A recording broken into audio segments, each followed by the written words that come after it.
L'énigme de l'allongement de l'espérance de vie, couplée à la nécessité impérieuse de préserver l'autonomie et l'intégrité cognitive, constitue le défi gériatrique majeur de notre époque. En France, berceau d'une culture du bien-vivre reconnue, l'observation des supercentenaires révèle non pas un privilège génétique, mais une adhésion rigoureuse à un ensemble de 5 habitudes de vie, formalisant le véritable art de la longévité en bonne santé. Le problème initial est palpable.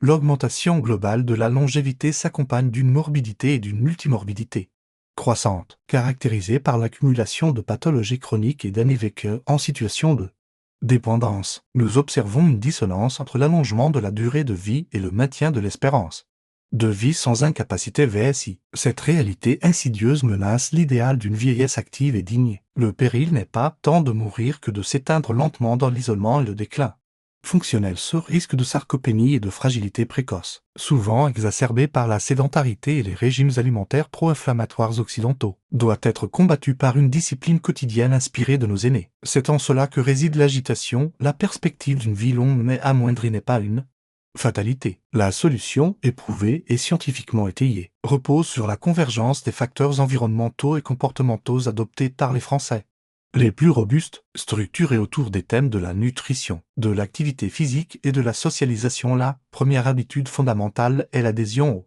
modèle alimentaire polyphénolique au-delà du simple régime méditerranéen. Prenons le cas de Madame Dubois, 95 ans, dans les Cévennes, dont le régime est intrinsèquement riche en fibres prébiotiques issues de légumes de saison, d'acides gras monoinsaturés de première pression et de sources protéiques maigres. Cette diète ne vise pas l'austérité calorique, mais la réduction de la charge glycémique et de l'inflammation systémique chronique. Les méthodes médicales modernes confirment l'importance de ce modèle. Il est directement corrélé à la préservation de la longueur des télomères, indicateur biologique du vieillissement cellulaire, et au maintien d'un microbiote intestinal riche en bactéroides, dont la diversité est souvent retrouvée chez les centenaires, garantissant un axe intestin-cerveau optimal. L'ingestion quotidienne de produits fermentés et l'élimination quasi totale des aliments ultra-transformés NOVA4 sont des interventions nutritionnelles efficaces pour le maintien de l'homéostasie métabolique. Le deuxième pilier est l'adoption d'un mode de vie non sédentaire par l'intégration de la locomotion dans les activités quotidiennes. Monsieur Leclerc, 88 ans, à Bordeaux, n'est pas un athlète, mais il pratique une activité physique d'intensité modérée de façon continue. Il privilégie la marche utilitaire pour ses courses et refuse l'assistance mécanique pour les escaliers. La Haute Autorité de Santé HAS et Santé publique France recommande pour les seniors d'atteindre au moins 150 minutes d'activité d'endurance modérée par semaine, complétée par des exercices de renforcement musculaire 2 fois par semaine et d'équilibre pour prévenir le risque de chute. Cette mobilisation régulière maintient la masse maigre, combat la sarcopénie et, sur le plan neurologique, favorise la neurogenèse hippocampique et l'amélioration de la perfusion cérébrale. Une méthode médicale de première ligne dans la prévention du déclin cognitif. Le mouvement est un véritable facteur neurotrophique endogène. Troisièmement, la longévité française est indissociable d'une forte cohésion sociale et d'un engagement communautaire proactif. Considérez Solange, 90 ans, présidente d'un club de lecture à Lyon, dont l'agenda social est plus rempli que celui d'un cadre supérieur. L'isolement social est reconnu comme un facteur de risque majeur,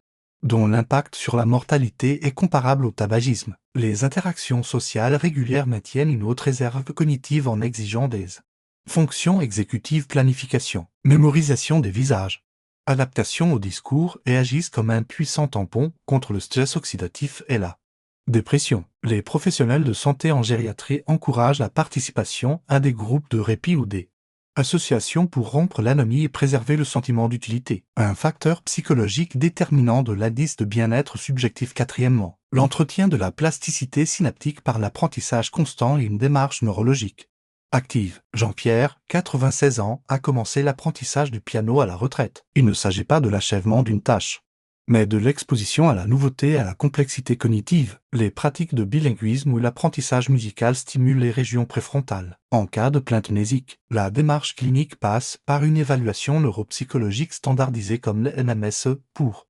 dépister un trouble neurocognitif TNC et orienter vers des thérapies non médicamenteuses TNM, dont l'efficacité repose souvent sur des ateliers de stimulation cognitive et de remédiation ciblée. Maintenir une activité cérébrale élevée et une stratégie de renforcement de la réserve face aux neuropathologies silencieuses. Enfin, la cinquième habitude est la maîtrise du rythme circadien et la modulation du stress. Physiologique, les aînés français respectent l'impératif biologique du repos. Les perturbations du sommeil, notamment l'insomnie chronique ou l'apnée du sommeil, sont des facteurs de risque d'hypertension et de déclin cognitif. Jean-Luc, 80 ans, pratique l'hygiène du sommeil strict, levé et couché à heure fixe.